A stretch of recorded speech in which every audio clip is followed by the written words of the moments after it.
Okay,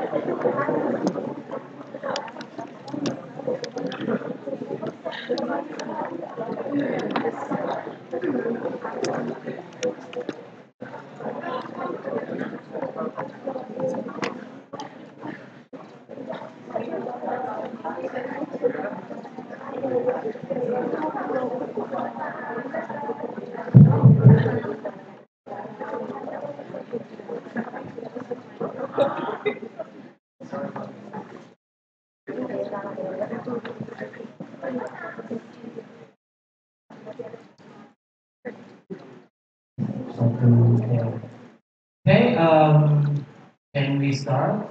Because it's almost 8:30. We should be starting at 8. So for those of you who are still outside the room, please come inside.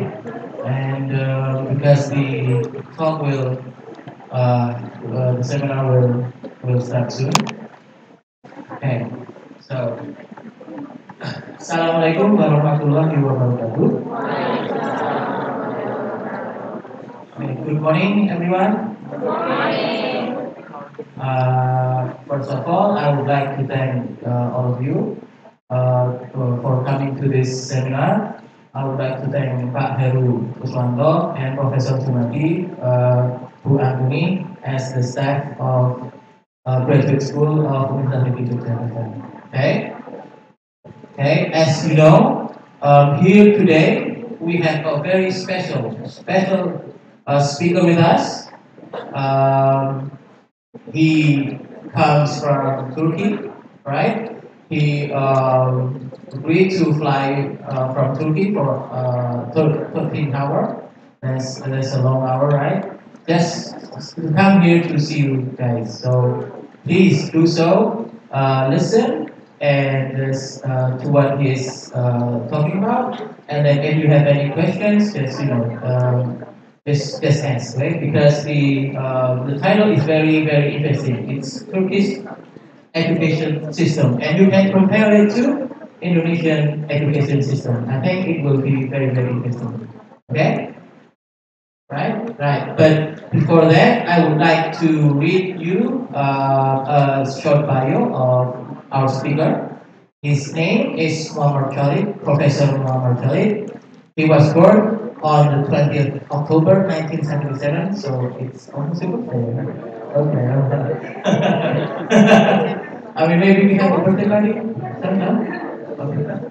No, okay.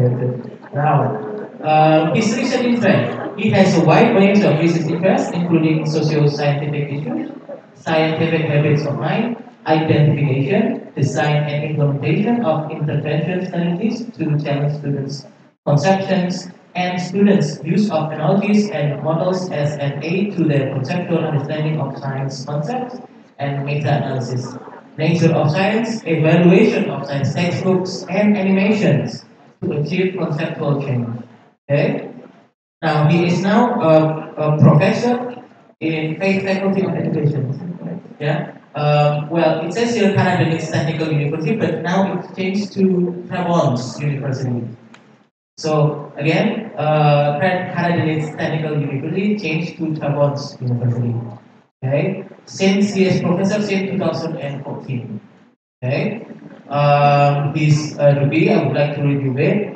He is a top student of the program for his Ph.D, so that's undergraduate, right? In chemistry education, he graduated in 2000, and then he got his master's degree and high honor student, also in 2003, and he got his Ph.D as a also high honor student in 2006. See, he also has written and co-written many journals and articles. Okay, so he's very excellent, incredible, and I hope you enjoy the talk. Okay, so it's nice. I would like to give a chance to Professor Calik to give his talk. So please. Thank you so much for your very nice introduction for me. First, I have a presentation for you. The first is Turkish education system. others about social scientific issues, and a sample of how to integrate social scientific issues in chemistry education. First of all, I will give a brief speech about Turkish education system, but how many people know about some information on Turkey? How many people know? No? No, right?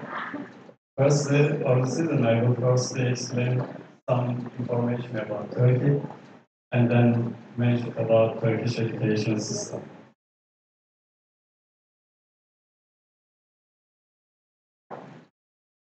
Okay.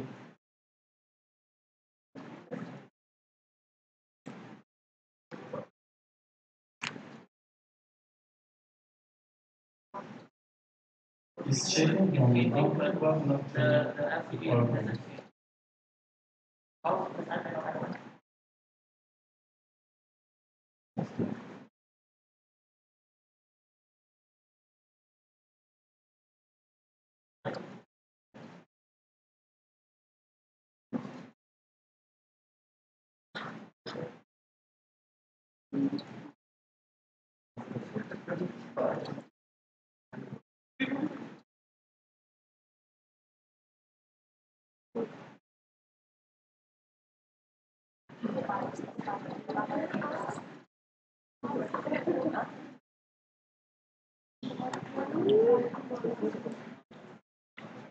Yes, that is right. I change from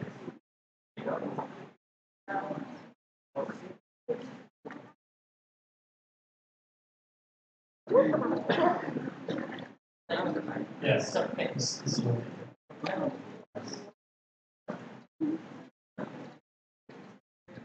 I would like to say it, especially for things about Mustafa Kemal Atatürk, because he is the founder of and the first president of the Republic of Turkey. Also, his word is really very important for us. He said on and he said war. This is really very important for us. In the globalized world, when we really realize that this word is really very important for us. Turkey is bordered by 8 countries: Bulgaria, Greece, Georgia, Armenia, Iran, Iraq, and Syria. Maybe you will much more information about Syria because we have about at least 3 million refugees from Syria. Also, we have, you know, that Iraq, Iran, and something Georgia, Armenia, we have really some problems with these countries. Unfortunately, early of 2000s, our government has a really very good political issue and says that we will have zero problem with our borders. But now we will check our neighbors, they are really very problems. But it does not come from our countries. It comes from other countries and always affected us, unfortunately.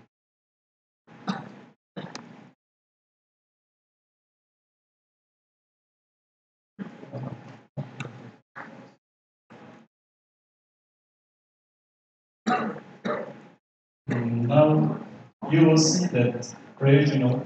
We have 7 geographical regions in Turkey.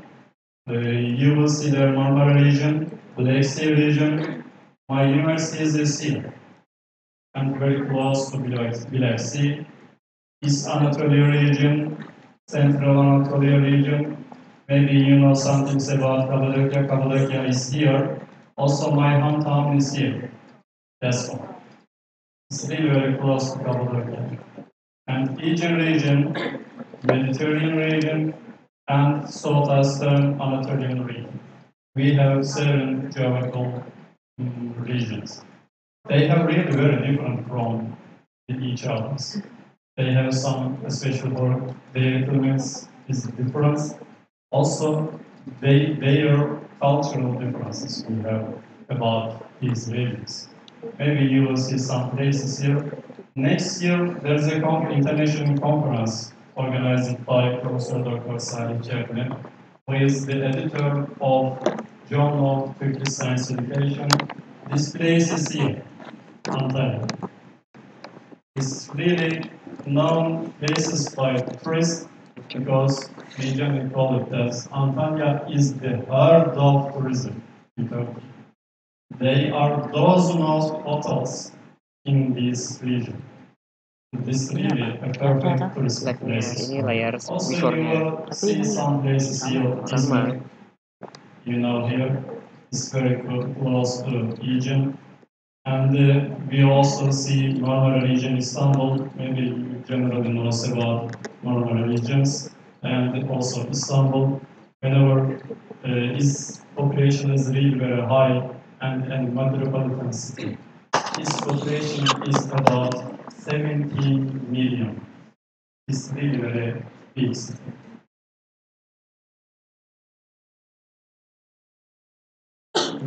We generally call it as Turkey is the bridge between Asia and Europe. This means that this part is Europe and this part is Asia. For this reason, we call Turkey Euro-Asian because one part is belonging to Asia and the other part is Europe. Population, maybe you know this, most of our population is in Muslim, but we have some minorities such as Jews and Christians and some things like that. Tourism, agriculture, and light industries are principal economical issues for us. Number of primary schools, for example, is about 35,000, catering for about 10.7 million students with approximately 500,000 teachers. For all levels, we have about 1 million teachers in different grades and different schools. These are also only for public schools. When we add this to private schools, it's really very high for us. Average age of population is really very young. It's 28.5. We have nearly 100 universities, and also internet access per household is almost up 50%. And a candidate for the European Union since 2005, but we applied for this position 1956.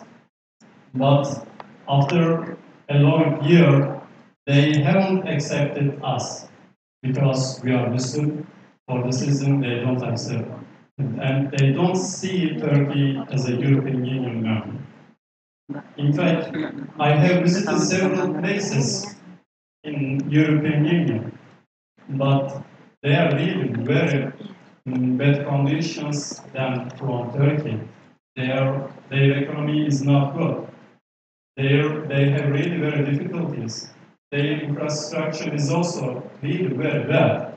But they are member of European Union, but Turkey is not.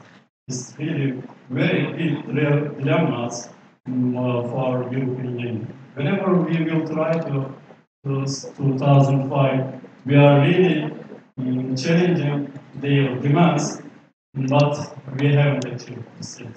I don't think that we will be a member of European Union because they will not accept this. I don't think that. A member of United Nations since 1945, and also a member of UNESCO since 1945, a member of Council of European Union, Council of Europe since 1949, and also a member of NATO since 1952. Also, Turkey's negotiation process with the European Union has just begun on October 3rd, 2005. but we haven't negotiated and convinced them to become a member of European Union. The official language of the country is also in Turkish. Lately, there are too much people speaking Turkish because we believe that we came from Middle Asia. For this reason, there are much more people speak Turkish. 220 million people, and is the world's fifth most widely used language. Our population is about 80 million, but it's really less than that of in Indonesia. Ankara is the capital city of Turkey, and the currency of Turkey is Turkish liras.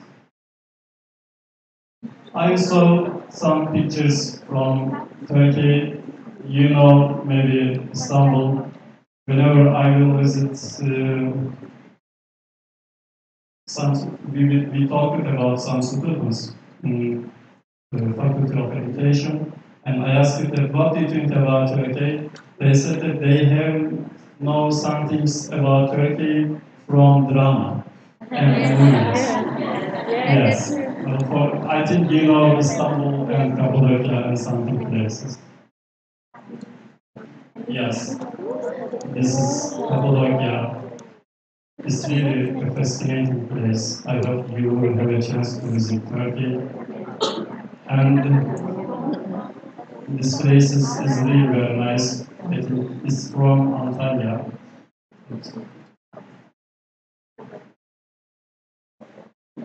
Also, this place is in our eastern area, eastern region. It is the first places in which a central heating system is used in the world. It's the first place. We call this Ishak Paşa Palace. It's the first place in which centralized heating system is used. Now I will give some information about the place Trabzon. Now you will see that Black Sea here, and the city is here. It's very close to the sea. Whenever you will open your windows, you will see in Black Sea. It's really very close to you. And also you will see another place for, especially for Christian people. Sumala Monastery, you know, is really very steep because they escaped from soldiers and came to the Sumala and built their religious place. It's called monastery, and now it has been restored and founding different church and also a small church they have found this, and it's really very nice place. Another place is Zungul Lake. It's quite popular. It's really very green, and you will see any color of green. But unfortunately, there are too much illegal constructions and hotels nowadays because of Arabic peoples, especially Arabic tourists, comes to here, and the people try to earn much more money by destroying the forest and adventures. And this is another place also. You may conduct rafting and something like activities. And you will see it's really for you. It's a big chance for us because from my first attempt to come to here, we have really had challenge to foggy because in May season generally is really very foggy in Trabzon and result in delay or cancel the flights. These are some traditional halls you will see here in the downtown. Also, maybe you know this, there is a well-known museum in Istanbul, Saint Sophia Museum, or Saint Sophia Church. But the same is also founded in Trabzon, Saint Sophia Museum. We call it this one. Now, the local government has decided to convert these to mosque, and is also as used as a mosque. Do you like to eat chocolate? Yes. This means that you generally eat chocolates, especially chocolate with hazelnuts. In essence, it comes from Turkey, because Turkey is the most important exporter of hazelnuts. It's about 70% of the world. It's really very high ratio. And also you will see that a traditional custom remain warm, and I think it's chai or chai. You will see here. And the tea garden you will hear, and they generally sometimes collect them and then use for, especially for black tea or green tea. Also, Turkish people likes really to drink Turkish tea. It's really Turkish tea means also generally called this black tea is also Turkish tea. I think Indonesian people also like drinking. About my university, in fact, we are in a faculty of Karadeniz Technical University, but the government has decided to divide Karadeniz Technical University into two separate universities. Karadeniz Technical University will be stay at main campus, and our campus is here, and we call it Trabzon University. We have 6 faculties, 1 conservatory, 2 schools, 5 vocational schools, 1 institute, and about 8,000 students coming from various studies and countries. Also, we have international students from different countries: Turkmenistan, Ghana, Kenya, and another part of Turkey. But they have really very difficulties sometimes, because our official language in Turkish for the season, they should learn Turkish very, very perfectly. Because sometimes they can speak, but they cannot respond any exam and any question. For this reason, they generally extended their undergraduate programs years, maybe 3 or 2 years that they generally graduated from. Because whenever they will come to Turkey, they should attend an Turkish preparation program, and then they will pass this program and they come to the class. But they have really sometimes pitfalls about these issues, because Turkish is really very challenging, especially the language is very challenging for them. Is there any international students from here? No? Or from the Parsons? All from Indonesia? Yes.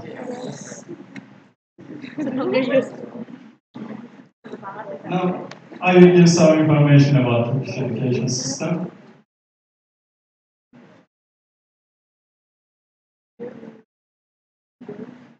We have 2 main parts: the formal education and non-formal education. Formal education also includes 5 levels: preschool, lower secondary, upper secondary, and higher education. So I forgot to say basic, yes. basic level. Preschool is not compulsory, but basic to upper secondary is compulsory. This means that you have to continue your educational career for at least 12 years. For this reason, we have a 12-year compulsory education. We call it this 4 plus 4 plus 4. And every Turkish people is graduated from at least upper education level. Or sometimes we call it lycée, sometimes. Now you will see some information about that. Maybe sometimes we call it as preschool. Even though preschool is not compulsory, generally people send their children to preschool, and especially for before primary school. It's about 5 or 6 years old children's journey comes to preschool. Primary levels are 4 years, secondary or middle school, or sometimes we call it lower secondary, is again 4 years. And high schools or upper secondary sometimes we call it. In Turkey also we use lycée. Indeed, lycée terms comes from French. But we use lycée because at the end of the Ottoman Empire, French education system had really affected our education system also. And also we have higher education system and universities. I mentioned about this, for this is my impressive this slide.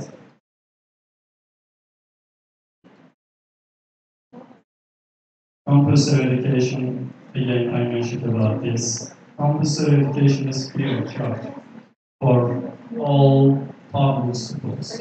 But if you would like to send your children to private schools, you should pay a significant amount to the universities. Now I am paying this one. Yes.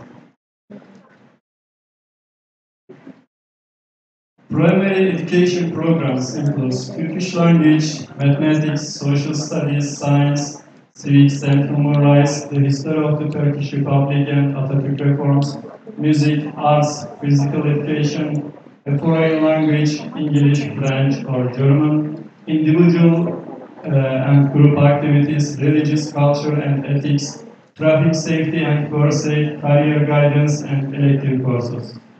There are too much courses in primary schools level. In that, our education system, English is taught at grade 2 firstly, and then goes to grade 12. But whenever you will speak to Turkish children, unfortunately they cannot speak in English fluently. This really will be a challenge for our colleges.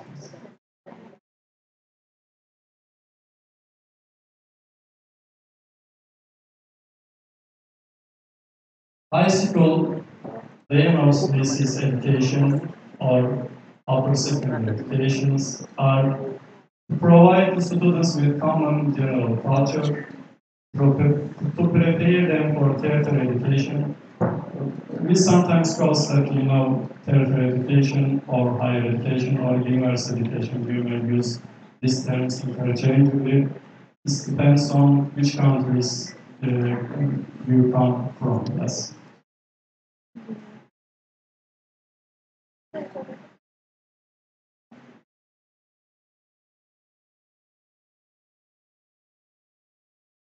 Also, we divide high schools into 2 levels, general and vocational, and education and technical secondary schools. Length of programs in years for age level from 14 to 17, and diploma awarded high schools levels. Generally are divided from different types of theses, science thesis and also anatomy analysis. Also, we have Anatolian teachers training thesis and Anatolian font art thesis. Yes.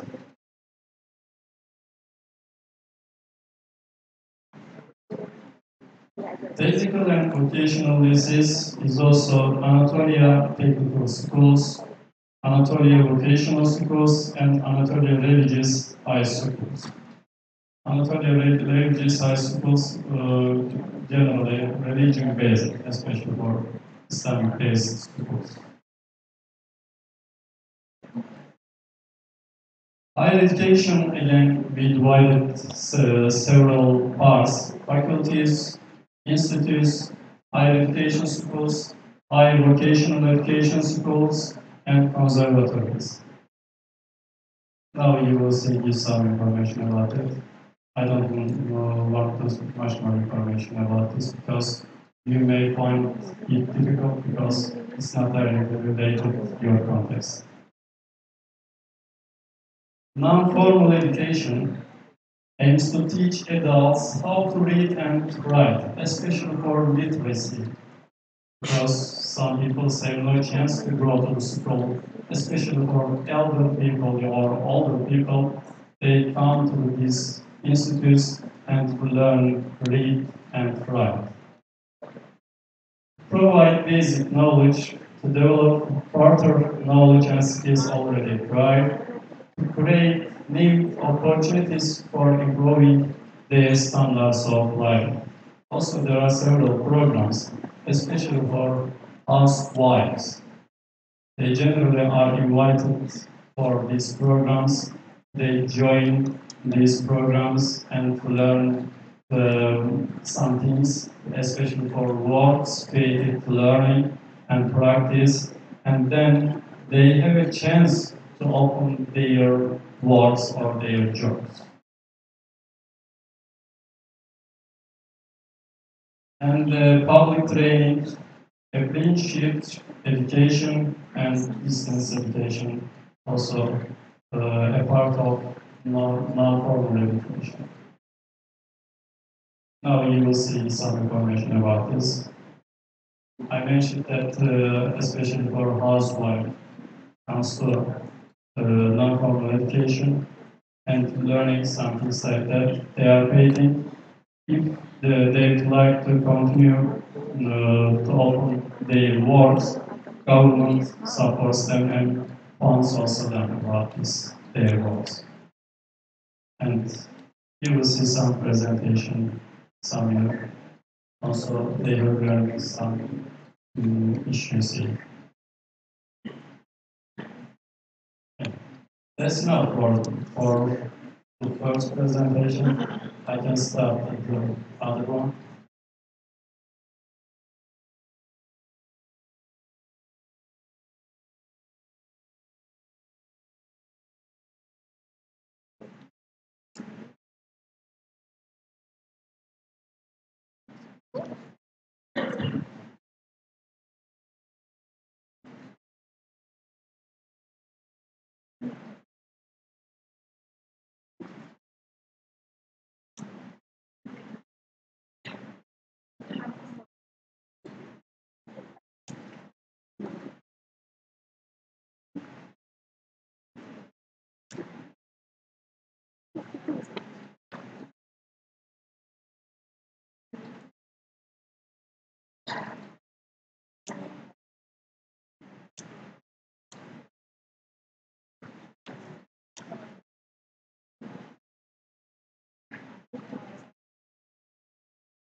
Now, I will give an interesting presentation to you.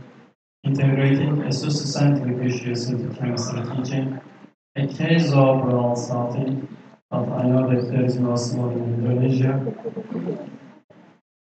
But at least how to integrate these issues into chemistry teaching, you will have a chance to really understand these issues in this presentation.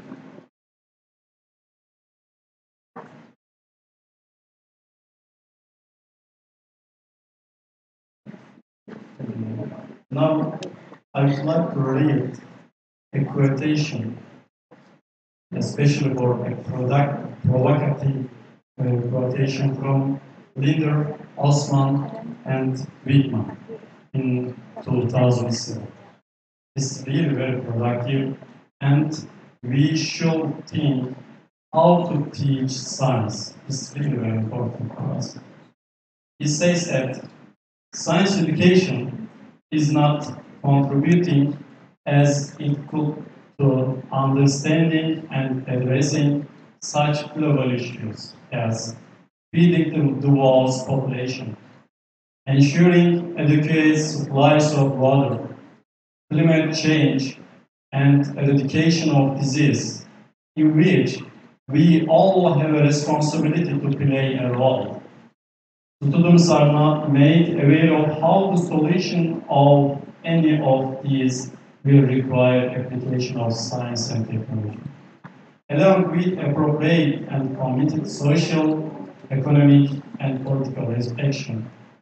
As long as their school is not equipping them to be scientifically literate citizens about these issues and the role that science and technology must play, there is little hope that these great issues will be given the political priority and the public support or rejection that they may need. It's really a great challenge for our science education. For the season, we should think our science education system is really very big challenge. I'm sure that this is valid for Indonesian education system also.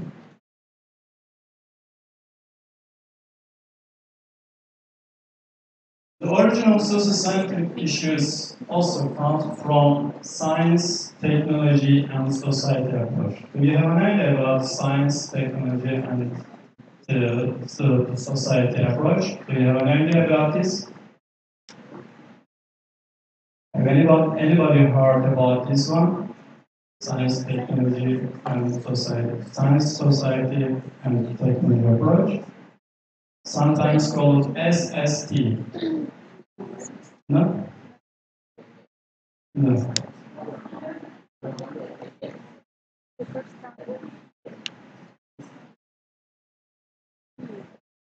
You mentioned about STEM as the last one. Yes. Science, technology, and science, society, and technology approach comes from, again, United States. Especially for Professor Dr. Robert Yagi from Iowa State University works about this and try to create interlinks between science, society, and technology.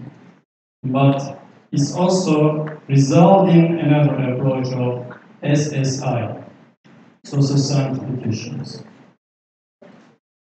Interactions among social needs, scientific and developments result in social scientific issues. Also, human demands on an improved life, health, access to a secure food, energy supply, and social or other means of communications result in social scientific issues. The origin of SSI also includes the debate about the risk to human health and the environment. For example, we sometimes think about the use of cell phone. We should use or not use. We should decide this. Because some studies says that if you use frequently the cell phone, this may result in cancer. For this reason, we should think it's true. health or can improve life usually. Because we know that with cell phone or smartphone, we can easily access all informations. And we always take this from our hands, but we will relinquish to use this one or not. We should decide. And also, positive and negative effects of this development on society, because we know that they have some positive effects. Sometimes we call it the pros of this advantage of this development. But every advantage also brings a disadvantage. For this reason, we should think positive and negative parts of these issues. And again, the need to decide about the appropriate use of science in society. Also, socio-scientific issues as challenging to a provocative question by Vincent et al. It's really very challenging. Socio-scientific issues pioneers comes from Dana Zeitler from Florida State University. Maybe you will look at his papers.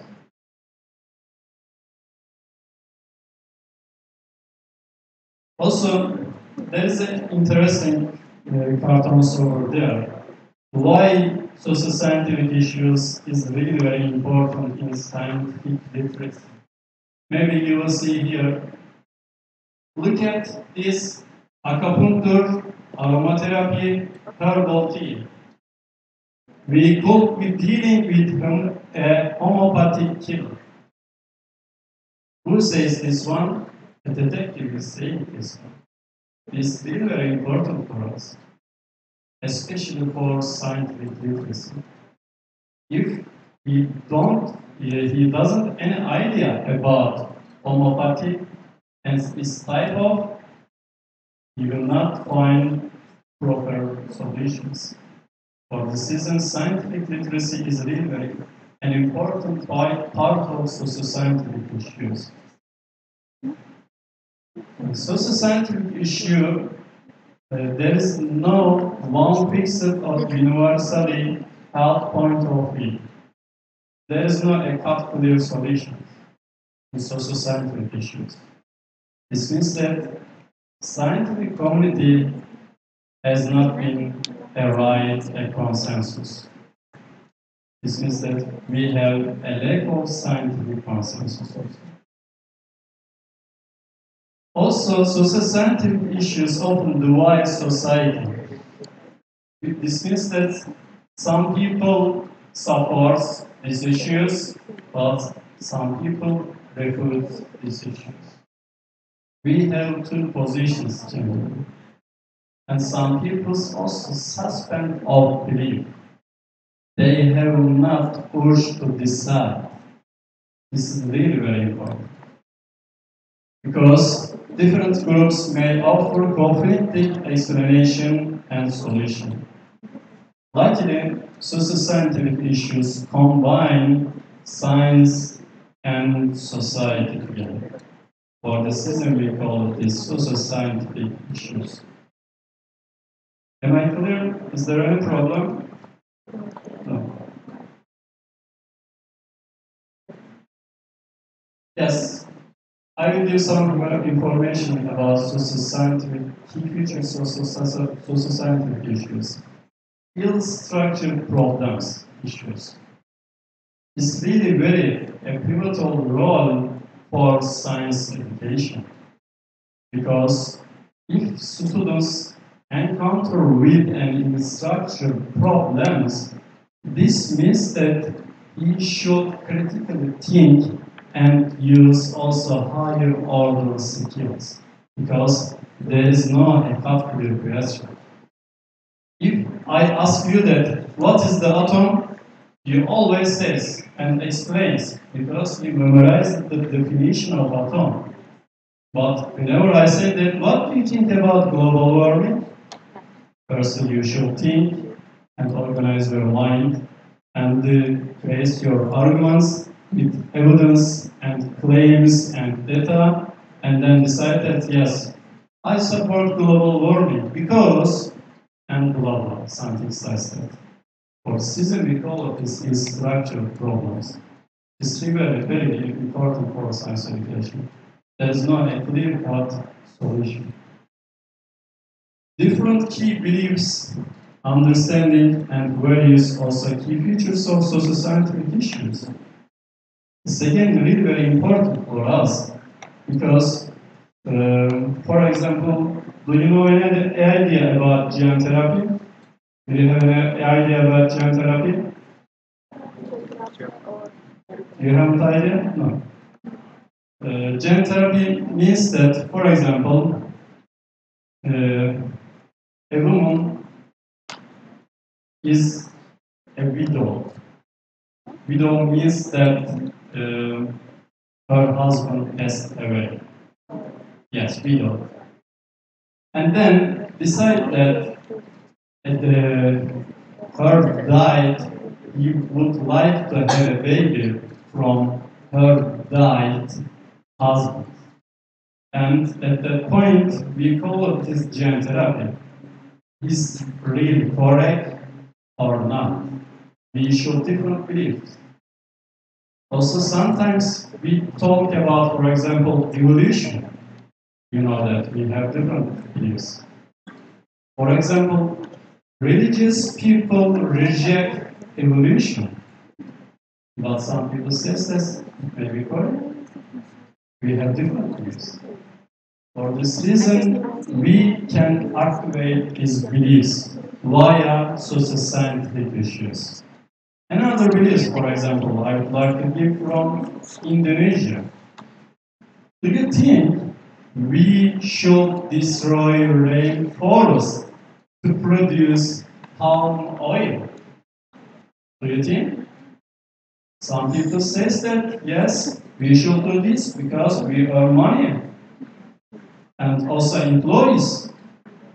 But some people say that if we destroy rainforest, this means that we have ecological differences. For this reason, we should deploy these beliefs in our science educations. Insufficient evidence. There is a good example for global warming. Some scientists say that there is no global warming. It's a regular process. The world sometimes warms up and sometimes cools down. This is the regular issues. For this reason, they reject global warming. But some scientists say that no, we have evidence about that. The world has been warming year by year. For this reason, we have really some points of view. Also, the supporter says that they have evidence, but the rejecter says that their evidence is not correct. How to decide that which one is the correct one? It's really quite difficult for us. Because even if scientists have any consensus about these issues. Also, I mentioned that a lack of clear-cut solution, a lack of consensus within the scientific community about these issues. If you think that you are bored, we have a break for you if you want. If you think you are bored. Because I generally teach my courses interactively. But now you know that I am only speaking and you are listening and taking notes and things like that. For this reason, I'm trying to complete my presentation, and if you would like to ask some question, I will try to respond to them. Okay? For example, after my presentation of Tibet, they have several Indonesian researchers had sent email to me about Tibet and how to organize their research and some things like that. maybe you will also take social scientific issues in your master's or Ph.D. levels. It's really very a trend topic in science education. It's really very trend topic. Whenever you will try to submit such a paper of science, social scientific issues, especially for specific ones, I'm sure that you will easily get an accept from any firm. If it is very, it's really very important for you. The futures of social scientific issues open-ended because we have no idea about its results. Also complex, contentious dilemmas, rational solution derived from the underlying claims, multiple dimension, and negotiation.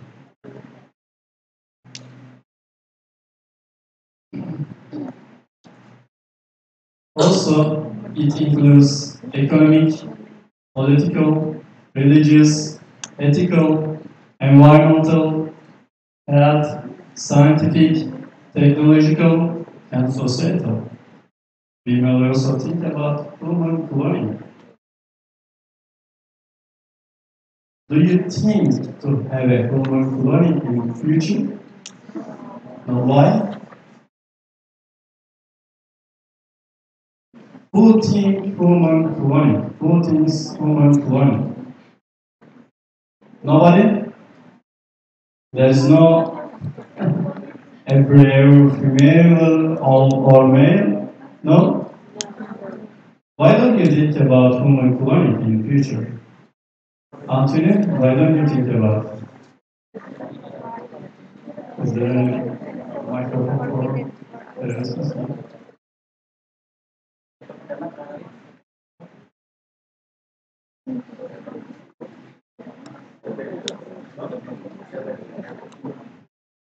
Yes, I will go ahead. Yes, Anthony, would you like to respond? No. Yes?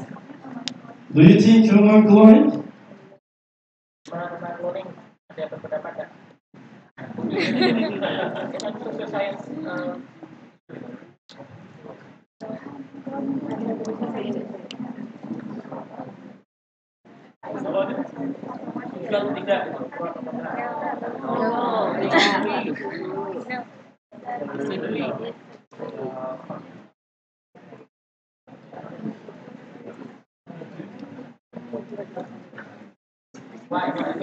Why? That's interesting. Thank you. I think is okay, but It's okay, but why? Why?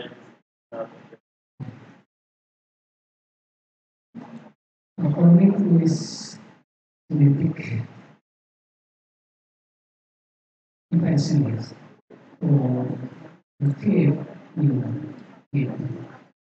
But for humans, I think no. Yes. You mentioned about human That's one side also. One side is ethical issues. Anybody else? Anybody else? Any volunteer? Yes?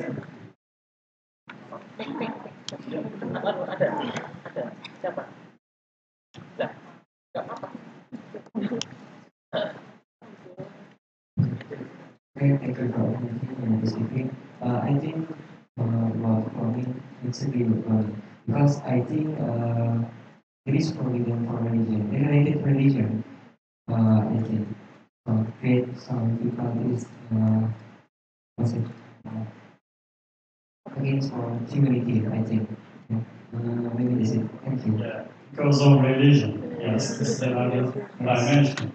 Because, especially for as a Muslim, we believe that Allah created us for this reason. We have not created ourselves. This is another dimension. A scene like this, also, if we have a chance, maybe I will show to how to use these such socio-scientific issues near the end of my presentation, because it's really very important for us. Maybe if nobody of your students has volunteered to become supporter or refuser, you should group them. This means that, for example, three or two small groups of 2 or 4 students supporter, another 3 or 4 students are refuser. And they should define their ideas and think of this dimension really very well designed. The needs to involve socio-scientific into science education, especially for the first one, is meeting manpower in future. You know that in my TED presentation it mentioned about 20% recipients. Also scientific issues equip students with the 20% recipients. Preparing students for responsible citizenship is really very important for us. Because even though some of our students have continued to science career, at least they will become responsible citizenship. It's really very important.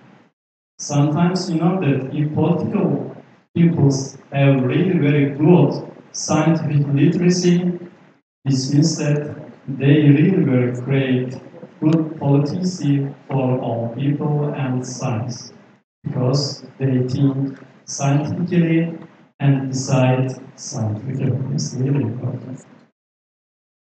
Updating and revising science curricula, giving contemporary needs and demands. In fact, Turkish science education curriculum has just updated and revised it, including socio-scientific issues and 21st recipients, because these are contemporary issues. For this reason, we should update also our science curriculum. Enhancing students' interest and attitudes towards science. Unfortunately, in Turkey, most of students do not think to study science education, because they only memorize physical laws, issues, facts, and phenomena. But whenever they encounter these extended and deep content knowledge, they give up continuing science education. But if we use socio-scientific issues, trust me that they will interest and attitudes towards science really change. Because it comes from daily life. They heard these issues in daily life. For this reason, they believe that science is not confined to schools. It's really important. Clarifying and illustrating the idea, science is related to and part of their lives, not something confined to classroom learning or school work. It's quite important.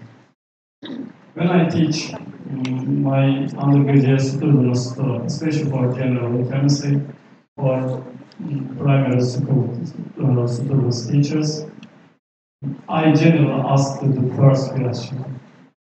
Could you give me an example from daily life about general chemistry or chemistry? The general says only bomb. Yes, they only general says bomb. I always elaborate their idea this. What do you think about your body? Do you think, is there any chemical issues in your body? They said that no, I don't have. That's really very critical. I also said that, please look at the window. Is there any chemistry? Yes, there is several chemistry. Also, our inhale and also exhale You know that we call this volume gas labs. It's really important, our inhale and exhale, our respiration system. But they don't teach this. I also said that whenever you will go to the test your blood, they say that your glucose and sometimes cholesterol and some ions, sodium, calcium, potassium. Do you think these are chemistry? They say that yes, these are chemistry. We haven't taught these issues before. It's really very critical question. The main problem we have is to we only confine our knowledge to school. For this reason, we should break the boils of our skills and always relate to daily life. It's really very important for chemistry education and science education. If you can do this, students' interest and attitudes towards chemistry is really very high. For this reason, you can employ socio-scientific issues to teach science or chemistry. Now, I will give some information about socio-scientific issues, common socio-scientific issues handled in the relevant literature. Also, please look at the concept cartons here. There are three males. One is slim and looks beautiful. The other two are fat and somehow ugly, yes. And then they are saying that, oh, I'm not going to see that. They are saying that looking fantastic. I haven't read it. Looking fantastic as ever carrot. Yes. The other beautiful one says that thank you. But whenever she goes and passes them, the other says that genetically modified, I heard. Yes. Also, this is really very common for you know that gossip. You know about gossip? Yes. Whenever you encounter face to face, they prize you. Really very beautiful. But whenever you turn your back, and then they say they realize it. One of the things about alternative medical treatment, one of the topics, climate change and global warming. If you look at the literature, you will see much more papers about climate change and global warming. Nuclear power plant, human cloning, genetically modified organisms, organic agriculture, biodiversity, hydroelectric power plant. Do you have any nuclear power plant in Indonesia? Do you have any? Controversial, yeah. Yes.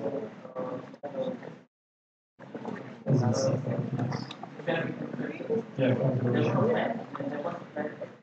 Yeah. In fact, we don't have a nuclear power plant in Turkey, but the government has decided to build two nuclear power plants. It's really a controversial and socio-scientific issue, because some people say that if nuclear power plant bombs, we will be dying.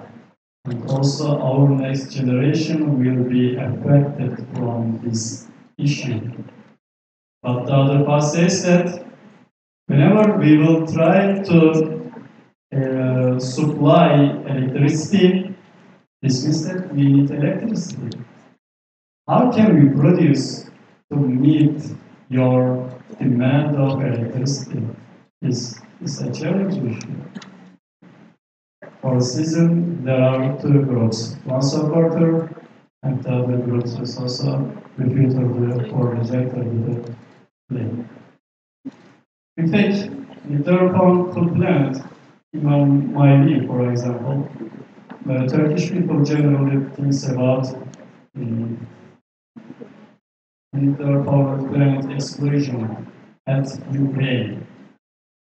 In 1986 or 7, I don't know exactly the time, but it's really very effective to Turkish people, even though it's the other parts of the Black Sea. But I generally focus on the students and sometimes raise argumentative issues in my courses. I ask provocative questions. Do you support the power plant? They say that yes, I support it because I don't want to give up using electrical device. If the government or local government cut some of the electricity, all peoples discuss and rejected these issues. They said that you cannot cut the electricity. You should provide it to me. I am eager to pay much more money if you provide this. Think that you don't have electricity for one a day or 2 days. What happens in your life? Yes, there is no internet access, no cell phone, no PC, no tablet PC, and also you cannot drink tea or coffee. Also, you cannot cook anything. What happens? Your life will be short. For the season is really important for you. But the other part says that if it is bombed, what happens? Or if it is explosion, what happens then? It's really very critical issue for us.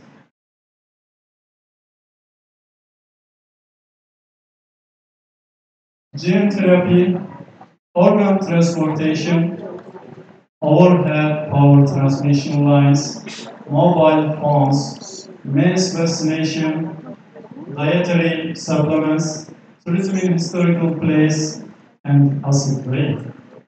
These are also another socio-scientific issues handled in the relevant literature. Do you think to use organ transportation in your life? Even though Turkey, the Ministry of Health generally suggests to people to prefer organ transportation, few people accept this. Also, the Department of Religion Issues in Turkey, they say that yes, it is really very supported, and our religion also support organ transportation. But few of the people have been accepting these issues of organ transportation. Because somebody says that if you think that you are a conservative religion, people, and after your transportation, especially organ transportation, how does affect for your future life? For example, you are a conservative people, but the doctors transported your organ to an alcoholic people. What happens? They generally critical these issues. Also, mass vaccination is another problem. There are several papers about this false law from Norway. There are really very critical papers. Mass vaccination. they are thinking that we should apply for mass vaccination or not. And some communists nowadays in Turkey reject mass vaccination. They said that the Western countries, especially, push to follow mass vaccination to control us. For this reason, they reject mass vaccination for their children. Even though the Ministry of Health says that mass vaccination is really very effective for future health disease, even though people support this. Also, this is valid for the other Western countries and developing countries. Is there any mass vaccination in Indonesia? Yes, you have a mass vaccination. And also, you will see acid rain, you will be there. Also, road salting, I will give an example about this. Tattoo is another socio-scientific issue. There is a good paper written by Indo Ayers. Maybe you will have read this one. Especially about in tattoo has several socio-scientific issues. Some people say that it's really very good and very fashionable for people, even though in earlier years, tattoo people generally, especially for me, with inferior people. But nowadays, tattoo people are seen as superior people. It's a discrimination for them. But Ingo X in his paper says that sometimes inks is used in tattoo is really very important. Also, there may be some hygiene problems. Also, if they use laser, this means that you may be cancer in the future. There are several socio-scientific issues in tattoo. Lab experimental animals, mining, for example, extracting gold with hydrogen cyanide. This really, some people say yes, this is economically necessary. We believe that there are much more golds. We should extract the gold from the nature, but some people say that if you extract the gold via hydrogen cyanide, this means that ecologically and also environmentally you destroy the environment. Adding supplemental chemical products into the packaged food, using naphthalene thiolate, and also egg donation. There are several socio-scientific issues. Maybe you will heard about something about this.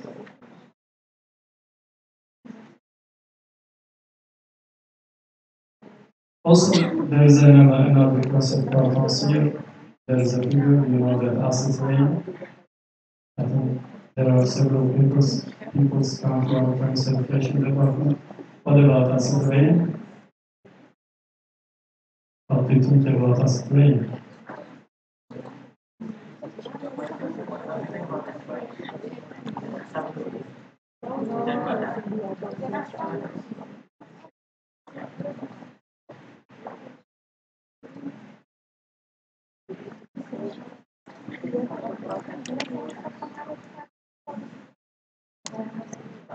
You don't have an idea?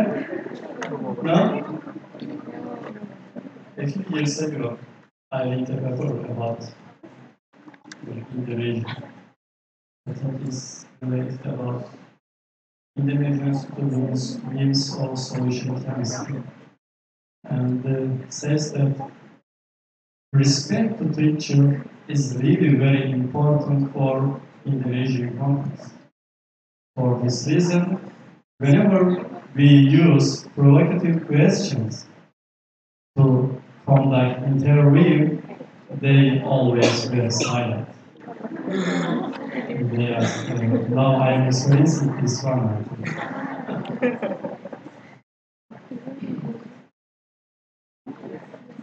Directly related disciplines in prevention socio-scientific issues generally related to biology or genetic engineering, physics, earth science, and a few of them.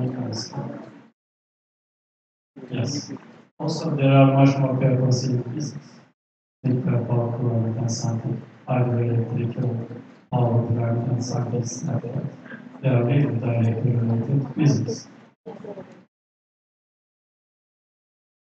I will give some please use that. For example, there is only one paper about TEFL. If you like to work as also scientific issues in your future studies, discuss that is potential to be accepted in your journal, in the feminist journal, is really very high. And also, there is only one study, also that's mine. I have only one study about mining. It's really very limited. Some paper says about adding supplemental chemical products in packaged foods, but there is no direct study about this. Also, using naphthalene in diet, we use these socio-scientific issues in grade 5 science textbooks, but it's in Turkish context. Maybe you can also use these socio-scientific issues in the future.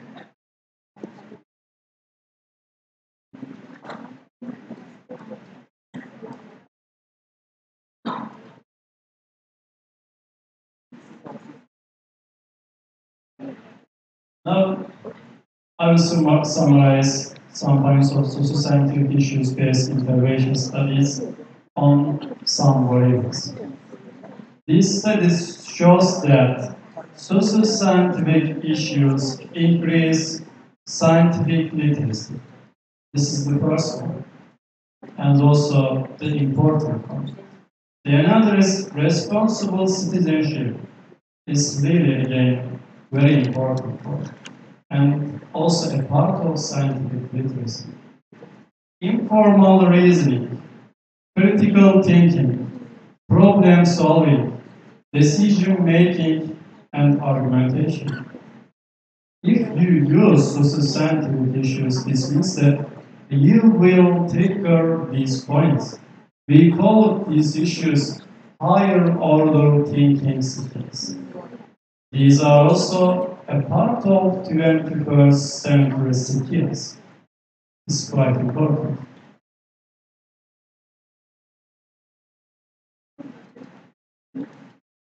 Also, socio-scientific based intervention studies show that students' interest, motivation, attitudes towards science and socio-scientific issues, natural science, creativity, reflective judgment, moral sensitivity, and teachers' professional development.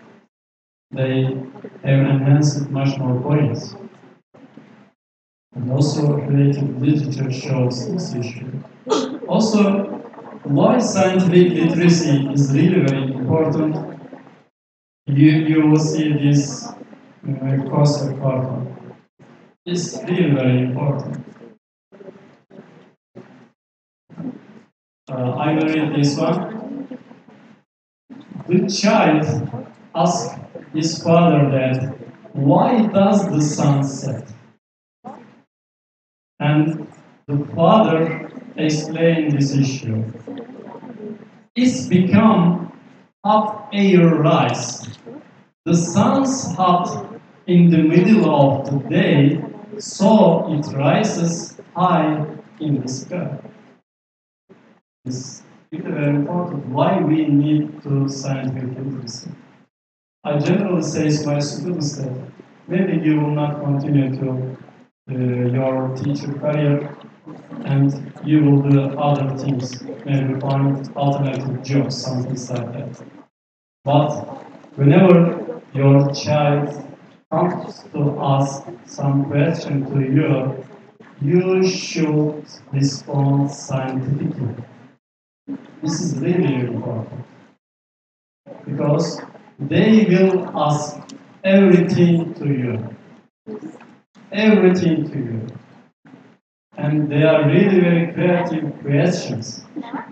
They have much more questions and very creative questions. Whenever I visit my students' teachers in schools, they generally very unwilling to teach science because they know that I am from the science departments and science educators and chemistry educators. For the system, they have some bias. But also, they are afraid of unprovocative questions.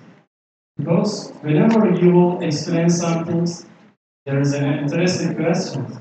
Student stands up and says that, teacher, I'd like to ask a question. And our students generally very sure. Because their question is very clear. For this reason, at least, socio-scientific issues promotes to become scientific literacy person. At least.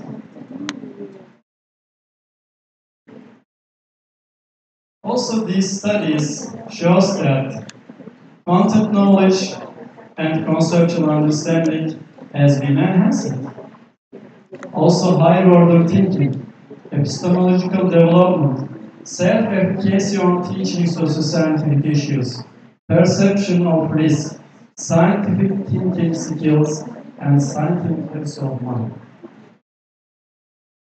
As you see in the last three presentations, socio-scientific issues has much more advantage to be included in science education.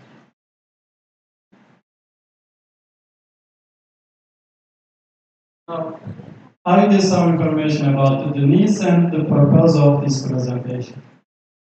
Since few socio-scientific issue and or socio-scientific based chemistry studies have been available for chemistry education, we need to negotiate how to adapt chemistry-based socio-scientific issue into teaching chemistry.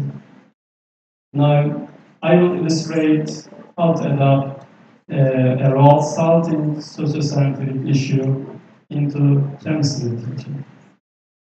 There is only one study I mentioned before that this is belonging to me, Calik and Coburn, 2017, published in Chemistry Education, Research and Practice.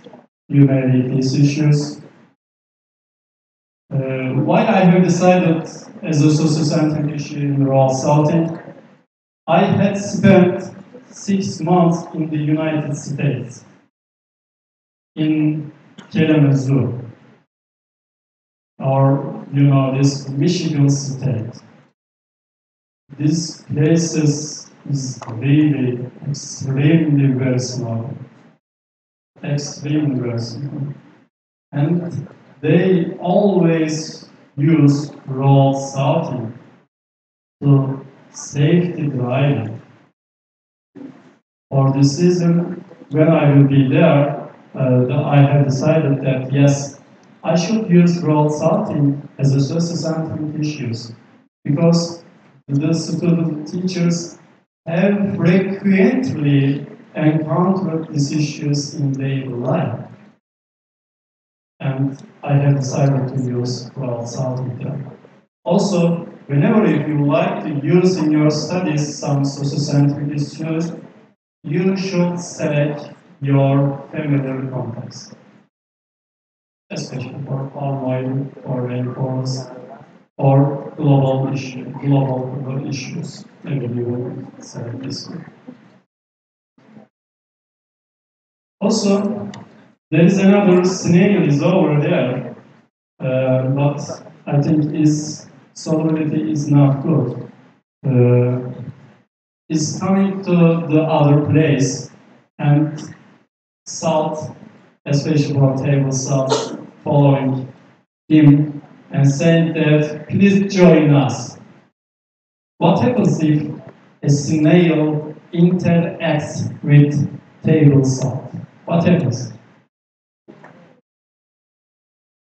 if a snail interacts with table salt? This is a chemistry.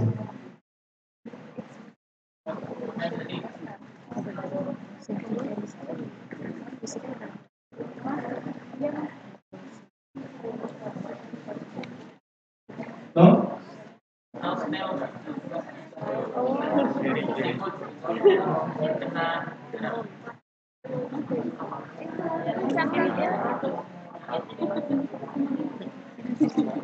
Yes, say hello. Yes, say hello. I think the smell will die. Why? Why snail?